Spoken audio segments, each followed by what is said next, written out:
Approchez. À la date de 7 juillet, est-ce que vous voyez un signe que la Cour va prendre son temps pour rédiger cet arrêt? Est-ce que ça vous rassure ou est-ce que vous êtes inquiet? J'ai l'impression effectivement que la Cour, durant tout ce mois d'audience, a pris la mesure de la complexité du dossier, de la complexité des enjeux juridiques de ce dossier, et que donc il est légitime qu'il y ait un temps certain réservé pour y donner une réponse.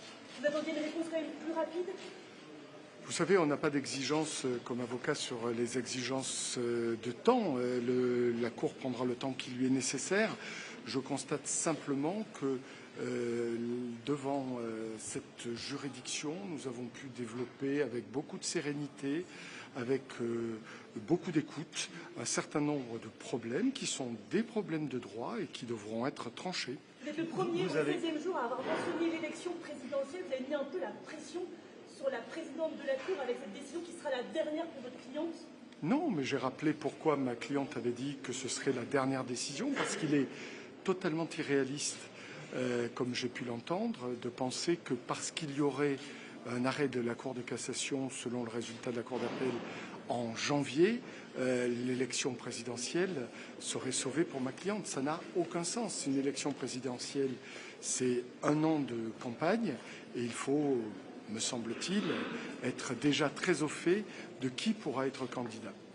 La présidente a donc une décision qui est presque politique à prendre. Non, elle a une décision juridique qui aura des conséquences politiques. Vous avez dit ma cliente n'a pas de regrets. Est-ce que vous conseille avec cet appel, vous n'avez plus de regrets, là, c'est bon? J'ai dit ma cliente n'a pas de regrets. Alors vous êtes la seule à l'avoir entendu. Je l'ai pas entendu. Non, je dis simplement qu'elle était particulièrement contente de la façon dont les débats s'étaient déroulés. Ça n'augure de rien. Je ne dis pas aujourd'hui que nous avons la moindre conviction de ce que sera la décision, mais au moins avons-nous été entendus et au moins avons-nous pu poser un certain nombre de problèmes qui ne sont pas des problèmes simplement pour échapper à une quelconque responsabilité, mais des problèmes qui sont au cœur de l'appréciation des faits. Et sur l'inéligibilité, vous avez aussi demandé de prendre en compte, entre guillemets, la peine complémentaire qui a déjà été exécutée.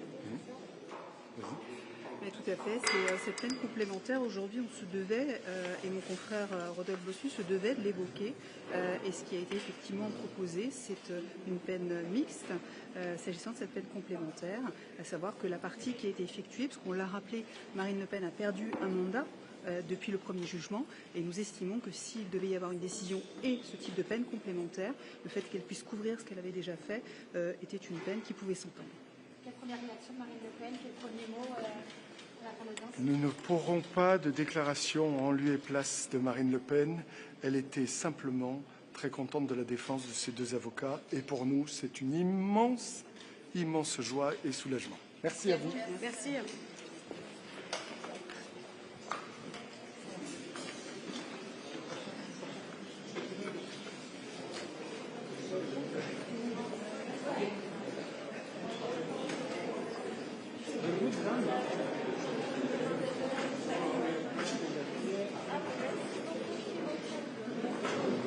Désarmement des opposants.